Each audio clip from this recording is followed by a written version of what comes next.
This guy looks rich. New car, big house, designer watch. But here's what nobody tells you. He might be $40,000 in debt just to look this way. So today, I'm showing you the real numbers. Not what people show off, what they actually own. Let's start with net worth. Everything you own minus everything you owe.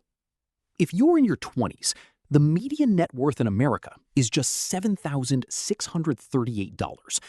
By your mid-30s, that number jumps to around $39,000, mostly because of 1 decade of saving.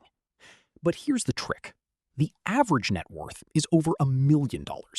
The median? Just $192,700.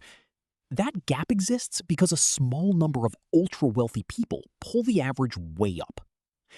Now let's talk about emergency savings, the money people have for when life goes wrong. The median emergency savings in America right now is just $600. 37% of Americans say they couldn't even cover a $400 surprise expense. Median checking and savings combined? About $8,000 total. And 1 in 5 Americans has no emergency savings at all. 0. So back to that guy with the nice car and the big house.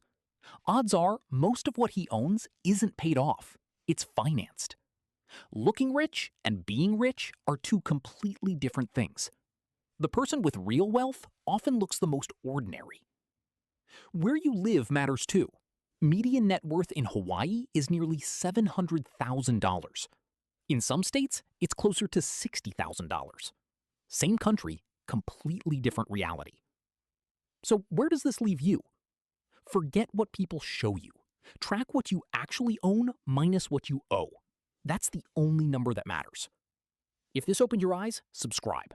I break down real money numbers like this every week.